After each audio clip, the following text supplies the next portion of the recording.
What's up, everybody? Welcome back to Get Paid for Your Pad, episode 599.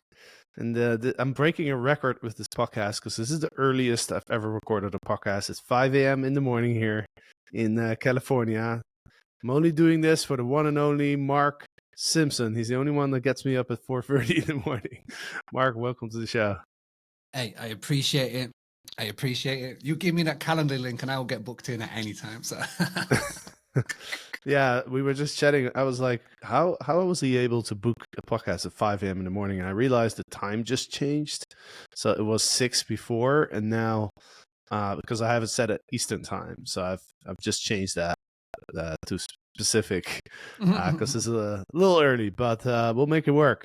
Mark is, of course, the founder of BOOSTYLY, as I'm sure everyone who's listening to this podcast is familiar. He's a bit of a celebrity in the short-term rental space, and we just actually hung out at the VRMA in Orlando just a couple weeks ago, which was a lot of fun. So, Mark, you've been on a kind of a tour. You've done like how many conferences did you go to in the last month or so?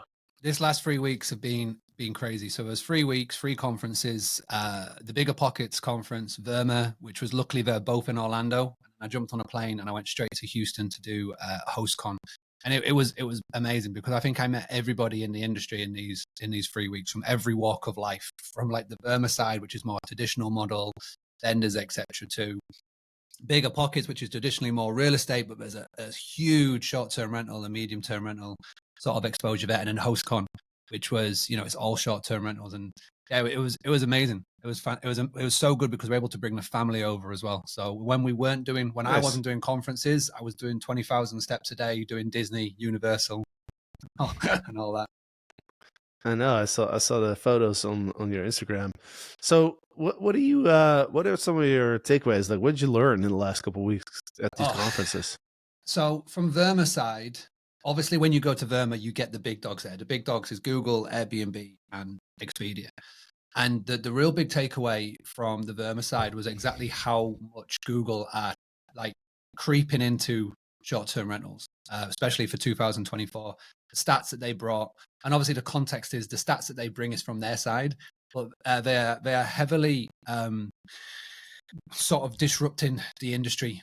People aren't just going straight to Airbnb and just straight booking on that platform anymore. What they're doing is they are maybe discovering something on Airbnb, but then they're coming back to Google search, and they are more aware now. The traveler is more savvy with pricing, 100%. So Google want to be the number one meta search platform out there, and the stats are, it's I haven't got them to hand, but they are growing and growing and growing in terms of how many people are using this new product, which is Google Vacation Rentals. So that's my big takeaway, massively from that. I think that was one of the biggest. Another cool one, which was in a session at VRMA again. There was a panel with Julie George, Rebecca Cribben, and a few others, Stacey St. John, and they were talking about how they grew their portfolios through managing other properties.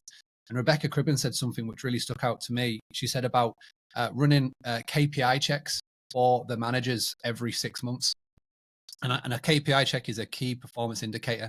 And it's something that I've done at BOOSTYLY with our customers, but I never would have thought of doing it in the world of hospitality and the management model. So that really interested me. And for her, the reason why she said it was a benefit was, they could see how they're doing in terms of their score, their performance, but also as well, she said that they run it because they were never afraid to sack a client. And especially in the management model, as you grow, when you're first growing, you just look to bring anybody and everybody on, and it's going to be mostly referrals, word of mouth, etc. But as you grow, there's going to be 20% of your clients who are going to give you 80% of your headaches.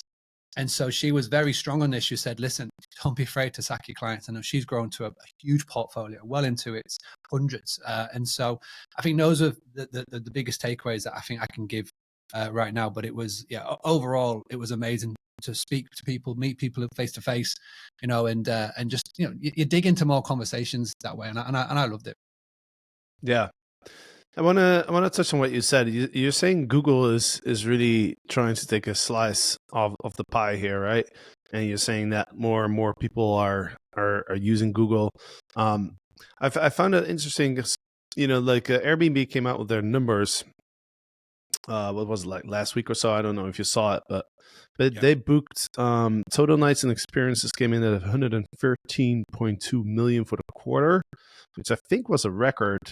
Last year it was 99 million. So it's like, do you think that the industry is still growing that much? If you know, if Airbnb is still booking record amount of nights booked, and you know, there's other parties that are taking a piece of the pie as well. Yeah, well, not only Airbnb, but Expedia just posted record revenue as well. Now, again, it's you got to take everything at context. You got to take it, you know, at the end of the day, they can publish whatever numbers that they want to publish and all that sort of stuff. But there is definitely, I think, the reason for their growth, and they've targeted this, is that they want to grow in specific continents, not the USA, not Northern America, because they've boxed that off. They dominate that one, but they're targeting now the areas where they're not really well known in, you know, for example, Asia, because Agoda is a massive presence in Asia. If you've ever tried to book a stay there, that's a subsidiary of the Booking Holidays group. But I truly believe with Airbnb, and I watched a podcast with Brian Chesky and Stephen Bartlett from the Diary of the CEO. And the way that he's talking, I don't think he is particularly looking for growth now. I think he's wanting to maybe cut down on the amount of people that use their platform, but really focus in on this specific group of people that use the platform that will book on it every single time. The way that he's talking is he's you know, I said that he's trying to turn it into the Tinder of OTAs, because they really want to. If you log in now to your Airbnb account, if you go to your profile section, in the past you would just put your name, your description, but now it's you put in your likes, your dislikes, your favorite movies, you know, what do you like doing. And I really believe what they're trying to do is sort of go back to basics almost, and just really sort of focus down on a core group of people, and not, you know, which is obviously going to annoy a lot of the shareholders and, you know, and all that sort of stuff. But I feel like they really want to go back to basics on this. And again, this is just me reading between the lines of what he was saying and all of this. And with that being said, this is why I think you'll see the emergence of more bookings on Expedia, more bookings on Vrbo. You'll see more bookings with other OTAs, for example, Wimstay, Hotel Tonight. I think you'll see an emergence of smaller OTAs with such a core focus group of people. For example, Fabstays, who focus on the LBTQ plus, and all these other sort of niche down OTAs that you'll see. And so I think there's definitely more piece to the pie. I think there's plenty to go around, and it's, you know, now that the world is fully open up on the back of what happened in the early 2000s, I think 2020s, I feel like it's truly interesting. And I see that Google being that pinpoint, that meta search, to where they will try and fixate on that, because they don't want bookings on Google. They want to be that meta search to then push it direct, push it to A, B, C, D, or E. Yeah. Yeah, I think that's important to notice. So that's how Google, it's called Google Vacations, is it? Google Vacation Rentals, Google Holiday Rentals. You know, it changes every time I log on and see it. But yeah, basically, when you run a search on Google, you've got Google Travel, Google Flights, Google Hotels, and now there's a new tab that says Google Holiday Rentals. Yeah, so it's like it's not an OTA, right? It's like essentially like what it does is you search, and then it'll give you direct booking websites essentially. Well, basically, it's a listing on Google Map, right? But in the past, this was called Google Business Listing. And a Google Business Listing, you could have an account, you could add your pictures, you could add a website, add a phone number, you know, post updates. That's gone.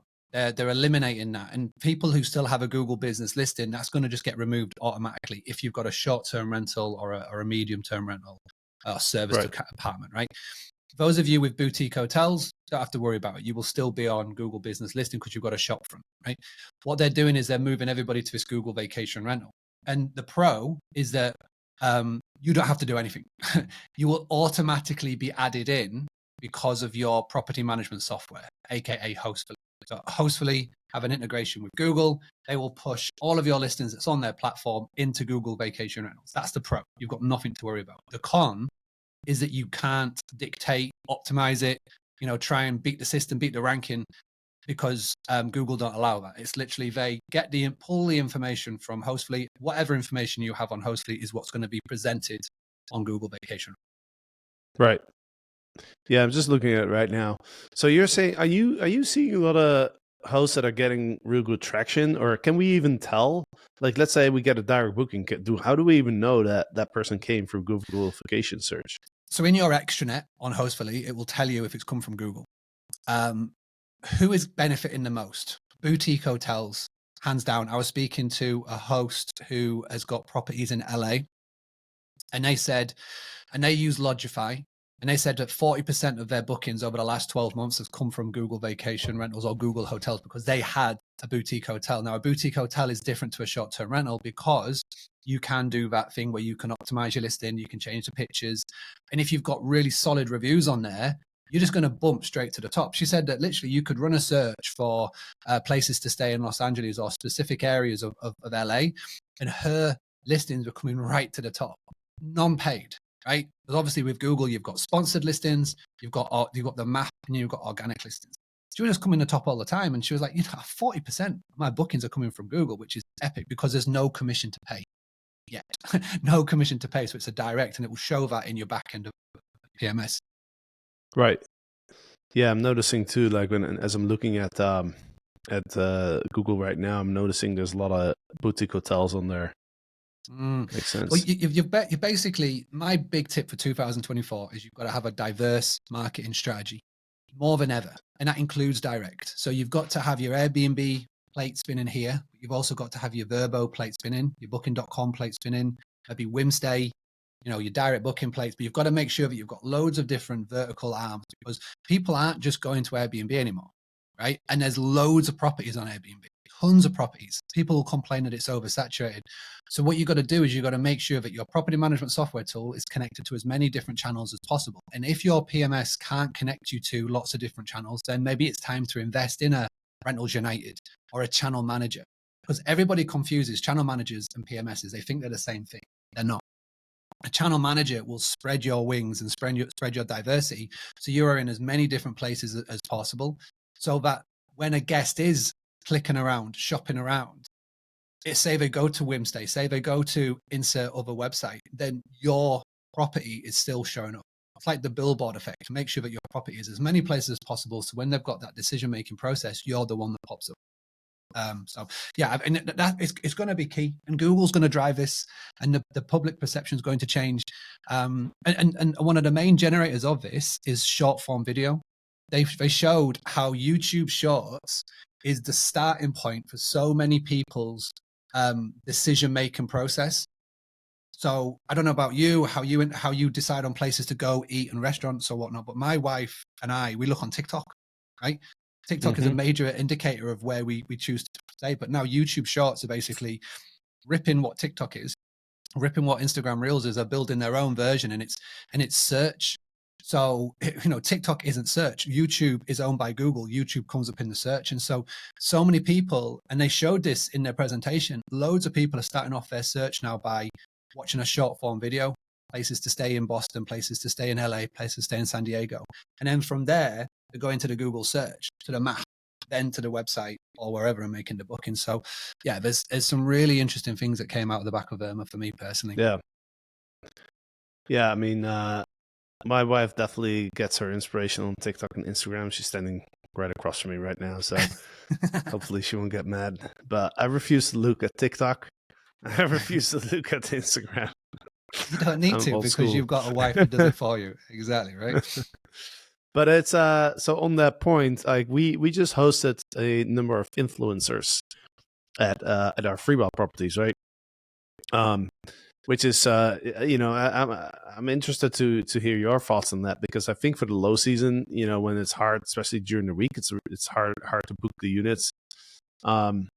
Do you think that's a good strategy to, if you're going to sit empty anyway, might as well offer some comp stays to influencers and have them share on TikTok and Instagram and all that stuff? Well, it's a nice little plug for the book, Direct Playbook, that I'm holding up right now. It's been around for over a year now, and there's a full chapter dedicated to working with influencers, but most importantly, how to work with them the right way. Because you're right, in your shoulder season, slow season, say that there's a week and you can't get that week booking booked. The best thing to do is to get content creators in there, taking pictures, taking content, taking videos. If they've got drone shots, getting drone shots, because content creators now, are better than most professional photographers, in my opinion, because of the content they can create. They can create lifestyle photography, which, you know, everybody knows that people buy from people. And if you can get 5, 10 influencers or content creators into the property, and let's just say they average from between 5,000 followers to 100,000 followers, people who follow the influencers or content creators, they are engaged in them. And when they turn around and say, hey, I'm using this product, B, I'm reading this book, C, I'm staying at this place, then they are much more likely to act on it than if it was just random Joe blogs running a Facebook ad or a LinkedIn ad or a YouTube ad, right? So 100%. Yeah. But the problem where 99.9% of all hosts and property management companies fall down is that they don't establish a clear contract or a guideline of how to work with said influencers. And I believe you've had Jordan from Jordan, who has got the website that's connecting influencers to hosts up. I can't remember what it is off the top of my head, but I remember in that episode, 100%. It's a fantastic resource because he is so talented. He's an influencer with his dogs that he's got, and he's such a great guy and a great following. I've got to know him well, and the website that he's created, it's a fantastic place to connect the two. The trick is you have to make sure that you work with them correctly. You have a clear contract. This is what you're going to get. This is how much you're going to get paid, because yes, in 2024, you are going to have to pay these content creators because they know their worth now. But B, this is what we expect in return. 5 Instagram stories, 1 Instagram post, all of your raw pictures or edited pictures sent to me in a Google Drive. If you have a drone, I want this types of drone shots. I want a video highlight reel, because the content creator will love that. If you give them clear guidance, they know exactly what they need and what. And you can negotiate on exactly the deliverables and what they give to you, and you can negotiate on the rate. But what I want everybody to sort of get in their mindset is, you know, when you book in that real estate photographer or that professional photographer, you have a deliverable. You know exactly what you're going to get. Try doing that with the content creator that you're going to work with. And if you're like, well, I don't know where to look, Stay Ammo is a fantastic resource. There's a whole chapter on this book on how to find them. And yeah, so for the shoulder seasons, phenomenal. You know, it's one of the best ways of working with them. And then the ultimate upside is when they do post out about it and they say, hey, go check out here, your Instagram follower is going to increase. People on your website is going to increase. The amount of inquiries you get is going to increase literally off the back of one person's post, which, you know, is epic. Yeah, and we were able, and we work with Jordan at Stay Ammo, by the way. But we were able to actually get quite a few influencers in there who weren't looking to get paid. They were just looking for we can negotiate it that they would just get their stay comp. So, you know, we still have to pay for the cleaning and stuff, so it still costs a little bit of money. But yeah, I feel like, well, we'll see. Like we just had them in there like the last couple weeks. So we'll see. But you're 100% right. Like we literally have a list of deliverables, right? It's like, all right, 1 reel, 1 post, like X amount of stories, right?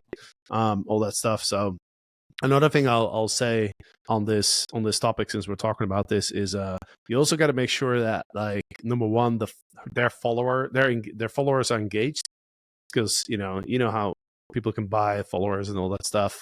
I see people on Instagram, I won't name any names, but I see some people on Instagram talking about short-term rentals, and I'm like, wow, this person's got like, I've never heard of this person. He's got like 500,000 followers. Like, and then you look at how many comments they get, and it's like 1 or 2 comments per post.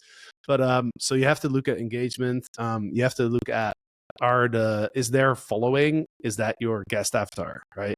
Because, you know, obviously if you get an influencer in there who their followers are just not the type of people that would stay at your units, then it doesn't make any sense. Plus also the location, right? Because like, yeah, we can work with an influencer in Australia, but like we don't get a lot of Australians like book our units, right? So we have influencers that have following in San Diego and LA, because that's like a 2-hour drive from us. So yeah, but yeah, we'll keep everybody posted on the results that we're seeing. Yeah. Well, I think the easiest thing to do, because you will, when you start to get a bit of notoriety, you will start to get people reach out. I get it all the time in my inbox. Hey, I can do this. I've got this amount of followers, yada, yada, yada. The best blocker that you can send anybody is, sure thing, send me a media kit. Any Mm-hmm. content creator, any influencer is half decent will have a media kit ready to go. It will show you their stats, who will show them engagement rates and all of that. And if they don't have one, it's an instant in the bin. It's like when you're hiring and you looking for the right person to join your team, whether it's virtual or in-house, you set requirements and you have these barriers that you put in place to make sure only the best get through the barriers. It's the same when it comes to doing this. Even though you're not hiring them to be a worker for you, it's still hiring them to do a job. So I feel like when you look down that way and when you change the mindset of doing it, you'll have much, much better results. You know what I love about doing a podcast with you? Like, I never know what we'll end up talking about. Like this morning when I woke up at 4:30, I had no idea we were talking about influencers. Here we are.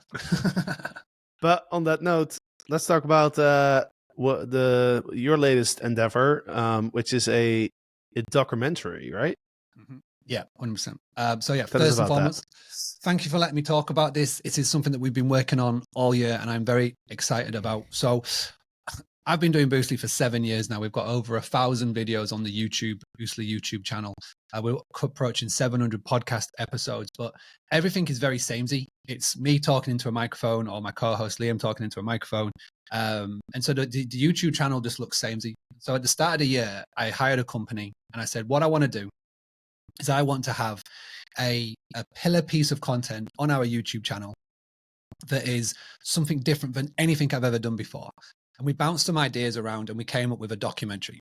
And so what we've been doing since January up until October the 14th, when I jumped on a plane to fly out to Orlando for my 3 weeks of conferences, is we've been following 2 hosts all the way throughout the year, documenting every single part of the process. And the 2 hosts that we brought on board, the main rule was this: number 1, they couldn't be a Boostly customer. Number 2, they've never worked with Boostly, and see if they hadn't had a clue who we were, even better. Because I wanted to take 2 hosts who were at the start of their journeys, and I wanted to implement everything from the Book Direct playbook that I showed earlier, but also as well the Book Direct Blueprint, which was our second book that we put out. And I wanted to implement everything from these books into these businesses. And what I thought we were going to do is we were going to just follow a very same script for both businesses. And at the end of it, we'd have the similar results. But what we learned was that both businesses, both different personalities, different state of their journey, different business models. One was a management company, one was owner to short-term rental. And the results and what we did in the end was so different, but it's created one amazing documentary. And I do say so myself, and I'm ready to see the edited version of it, because the results have been epic, and each one of them have had different wins. So share some of the takeaways. Like, what you learn from following these people for like a year? Yeah. So the what we wanted to do is I wanted to have one person in the UK and I wanted to have one person in the USA, because the YouTube channel, the podcast, we have about 60% of our listenership is in the US and Canada. And then we've got about 30% that's the UK, and then 10% is spread around the world, which has always surprised me, because obviously with this accent, everybody just assumes that I just work with people in the UK, but we've actually got double the amount of customers now in the US than we do in the UK over the 7 years. So I wanted to make sure that anybody watching the documentary go, well, it's all right for him and it's all right for them because they're in the UK. So I wanted to make sure that if somebody in the US, someone in the UK. In the UK, Justina, we started working with her. She had the management model. So she had 3 properties at the time. Her goals and her aspirations was to grow to maybe 10, 15, 20 properties. And she wanted to start to maybe dabble in a bit of buy to rent and all those cool things. So she was in a growth mindset. She had already had a property management software in place, which she was using Uplisting. She had a free account on Price Labs, but Justina's not fault, but I would say one of the cons in her business setup is that she was very shiny object syndrome. She loved bouncing from software to software. She was doing everything herself. She had a cleaner, she had a property guy, but everything else was her. Kearney, who is in America, he was a newbie, brand spanking new. He'd just got his property open in December. He bought it with his business partner. They'd spent 3 months doing it out, and they literally just listed it on just Airbnb. So for them, they were fresh. They wanted to eventually grow, but they wanted to establish themselves in the first part, because when I first met them, they didn't know if this was going to be a forever thing or is this going to be a flip or what, but they wanted to have a bit more clarity by this point. next year. And the takeaways for the two were like vast. It couldn't be more chalk and cheese. For Justina, for her, what we decided to do, we could have quite easily started to implement all of this into the business, which is 101 marketing tips. But I said to her, listen, I could give you a keys to the Ferrari, but you wouldn't have a clue what to do with it because everything is just scattered. You are bouncing from software to software. You're doing this all yourself. So instead, what we did was we go, right, well, let's just put a foundation in place so you're ready to grow. So for her, instead of changing her PMS from uplisting to somebody else, we're like, well, let's optimize what you've got. And I feel like this is where 90% of your followers will also be in the same problem, is where they have a bit of kit, but they don't spend the time to investigate what they can actually do with it. So, I was very lucky. I called up Vinny, Uplisting, the founder. We got on a Zoom call. We obviously documented for the YouTube channel. I explained what we were doing, said about the documentary. And he spent time with her going, well, this is what you've got. Did you know about this? Did you know about that? And we're able to optimize it and fully take full advantage of it. For example, we were able to connect up her Uplisting account to a booking.com account, which never had been done. So we're on there. And then we were able to make sure we did the same on Verbo. But the main thing for her was optimizing what she had. I got in contact with Anurag at Price Labs. Again, we booked a Zoom call. And I was like, right, well, can you just show Justina exactly what the platform does in the area of the country where she is? And again, he showed her all of the stats. He showed her the price that she should be charging. Again, optimizing what they had, which was key. And for her, what she was able to do is go, right, I don't need to bounce from software to software, from tech to tech. I can stick with what I've got and I can make sure I'm making the full use of it. And when we had that down, we're like, right, well, let's do the next stage. And hiring was a big thing for her. She used to have a career where she was in charge of operations at another company. So she was very good at SOP. She was very good at documenting. But the problem is that this was her baby. She knew every aspect of this business. She didn't trust anybody to come into the business to help her. So I contacted somebody that is at Gravitas Media, which is Tega, fantastic at hiring and bringing in virtual team members. We sat down, introduced them. He was able to put together 3 applicants based out of the Philippines who were fantastic for Justina. And then she worked with him to pick the right one. And she was her first proper hire. And she's still there now and she's kicking ass. She can control all of the things that she needs to control. So Justina's been pulled out of doing the day-to-day of the business. So guest communication, making sure the price is right, uplisting, all of that is solid. So for Justina, what she's been able to do is she's been able to grow that business that she couldn't do before. She's now took on board a block of apartments that is jumping into short-term rentals. She's done them all out and then now plugged into Uplisting. So she's grown her portfolio by 200%, which is epic. And she has a solid business in place now that can skyrocket. And she can do so because she's no longer working in the weeds and she's not bouncing around from software to software, which is epic. So she's done on that. Kearney, he has established himself and he is now past that 45-star review mark on Airbnb. He's got a solid foundation in place. We got him on Guesty for Homes as his property management software. Again, we hooked him up with Price Labs. And for him, he just needed that education because when you first start, think back to way back, and everybody can do this. Think to when you first started and it's like, right, I've got this property. I need to get bookings. I'm on Airbnb. Now what? And this is where he was at. So we were just able to just sort of slow him down, just point him in the right direction, just go, hey, you need to get this, set it up. And Kearney is like an unbelievable action taker. He is still in his W-2 job. So he's still working, but he in his spare time, he's a single parent. He just works and grafts and grafts. And I say, hey, do this. And by a couple of days time, it's done. So it's been an amazing working with him. And we obviously put together his website like we did with Justina. We've got him that solid base. Guesty for Host, we made sure it's fully set up. We got all of his automated messaging created. And the main thing for him was to start to build a database. So we created email marketing. We set up a Google form so that goes to every single guest so we can create that data. And we've established over a year, number one, who's his avatar, which is key. We're talking about that. Who's his ideal guest? Why are they coming to the area? What are they coming for? And we've got this all on a Google sheet with about 50 names now. So we've got a real solid foundation to build and grow. And the cool thing is because he's doing such a good job, is that He's getting referrals. He's getting direct bookings from referrals from his guests that have come to stay with him because of what he's built and just having the right things in place. And he's the number one in his area. He's getting more money than everybody else in his area. And yeah, it's been amazing to see. And now he's looking at buying his second property, which is going to be in Tampa. He's maybe going to do the management model, or he may do this sub 2 phenomenon that's spreading around America at the moment. So he's got all these potential options of what he may do, but he's got that confidence now to be able to grow. So you followed these two people for a year, and tell us more about the documentary. So you're going to put it on YouTube. Is it like one documentary, or is it like a series of? What does that look like? Yeah, so it's going to be a 1-hour documentary. I hired a company in the UK called I Am Productions, and they've been phenomenal. They've guided us throughout. We've properly done proper filming days, and it's been great. So it is going to look like a Netflix style documentary that you sit down and watch, and it'll be for an hour. And it's going to get released on the 26th of December. November or December? Sorry, December. Good, thank you for that. 26th of December, the day after Christmas. So in the UK, we call it Boxing Day. So the day after Christmas, Boxing Day, everybody's chilling out, not doing much, eating leftover food, drinking, whatever. At 8 o'clock UK time, so that'll be 3 o'clock on Eastern time.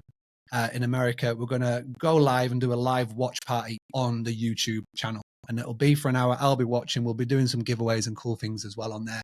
And then it'll just sit on the YouTube channel so you can watch back at any time. And after that hour, we'll split everything up. We'll create loads of little short videos from it, and we'll do follow-up interviews and stuff like that. But yeah, it's going to sit on the BOOSTYLY YouTube channel, and it's going to have a watch party at 8 p.m. UK on the 26th of December. Awesome, man. Do you have like a place where people can go to toss this in their calendar, like a Google Cal link or something like that? Yeah, if you write down this domain, BOOSTLY,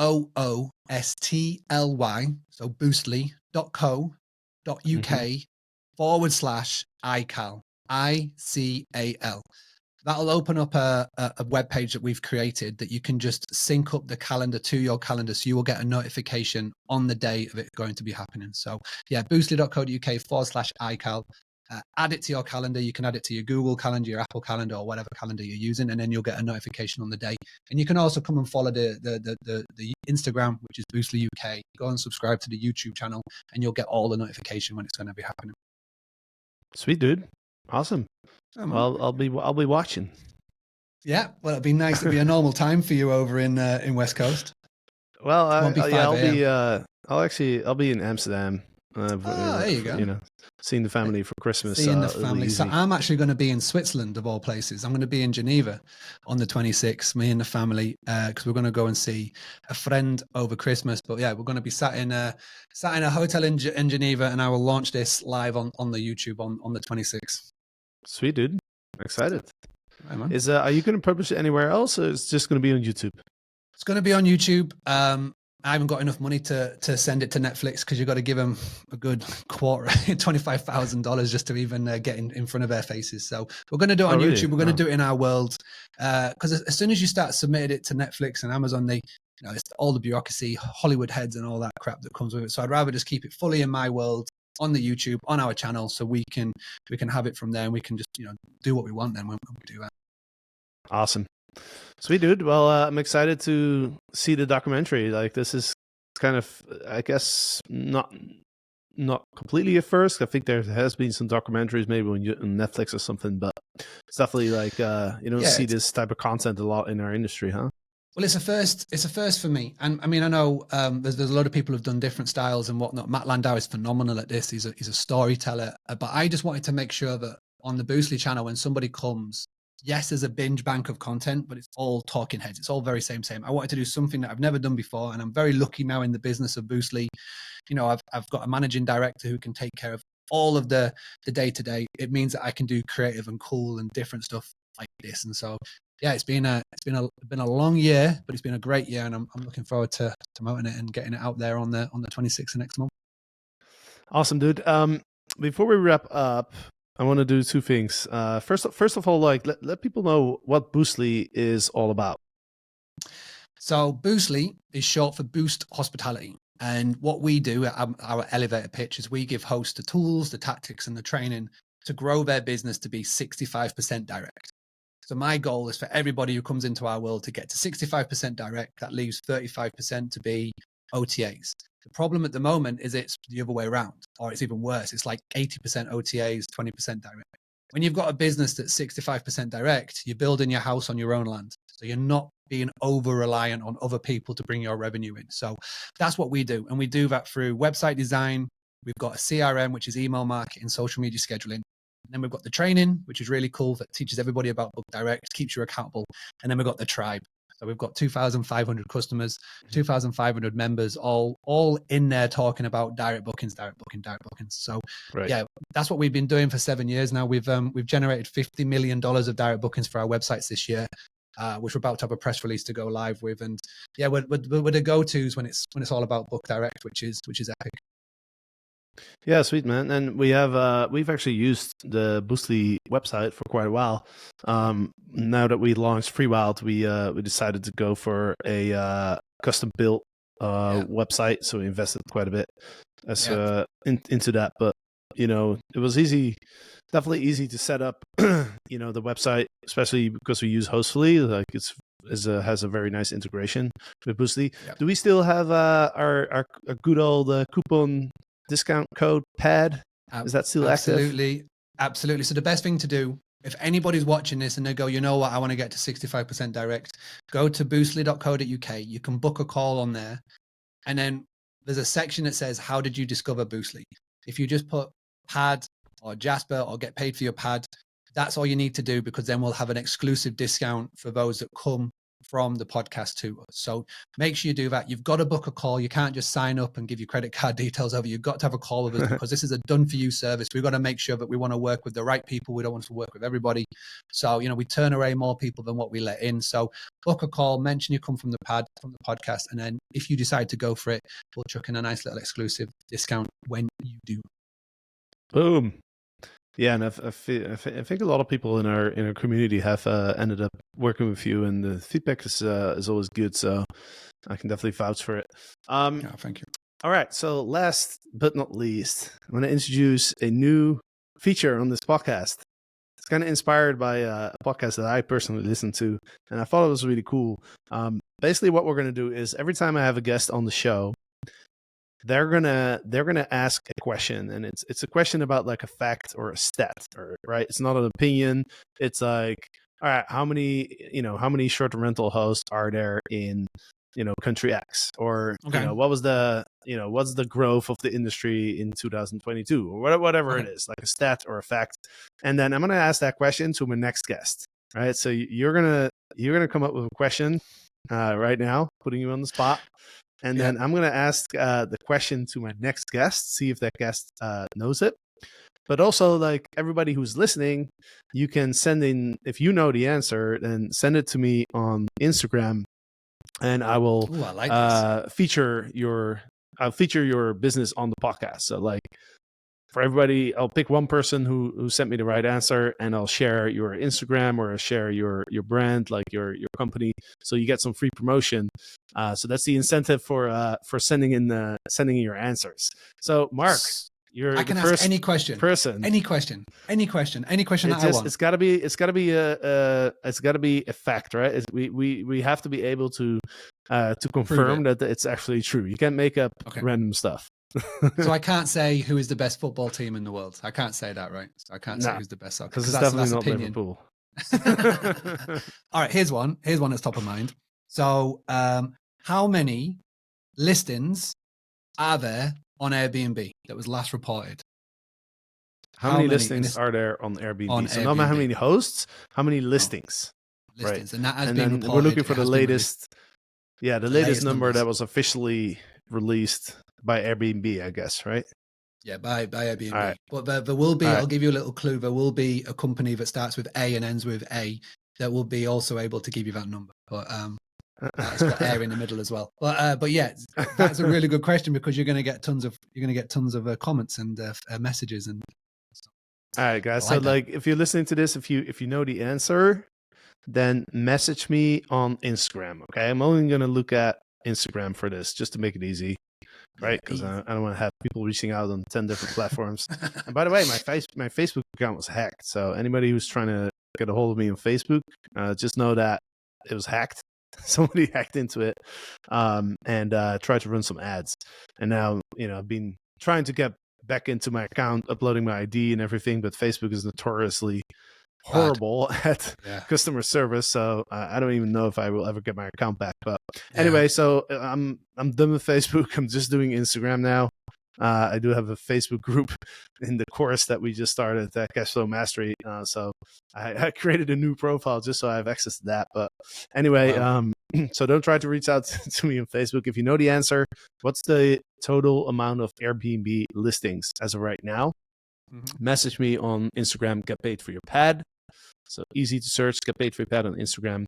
Send me a DM with the answer, and I'll pick one of the correct answers on the next episode, and I will plug your business and give you some free exposure. So, all right, Great Mark, idea. good question. Love it. Thanks for being the first one. I know you're the type of guy I can just toss this at you, and you're going to come up with something. So that's why I chose this episode to do that. Any last final thoughts? Maybe one more prediction for 2024?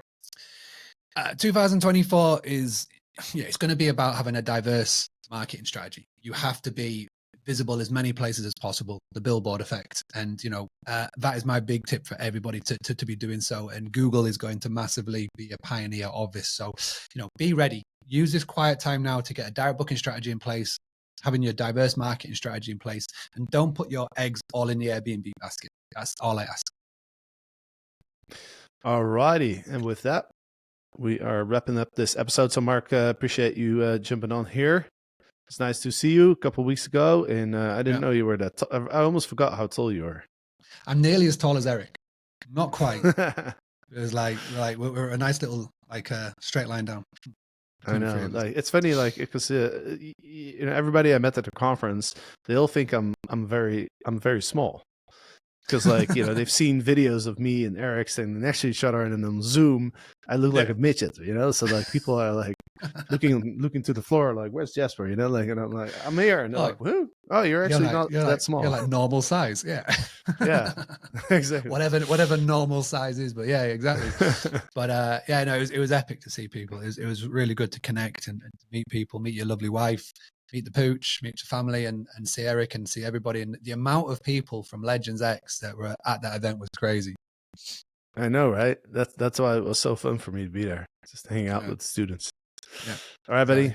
Thanks for the time, and to everybody who's listening. Hope you enjoyed this podcast, and don't forget, if you know the answer, how many Airbnb listings exist at this time, send me a DM on Instagram, and I'll pick one winner, and I'll feature you on the next podcast. So with that said, have a great week, everyone, and we'll see you next time.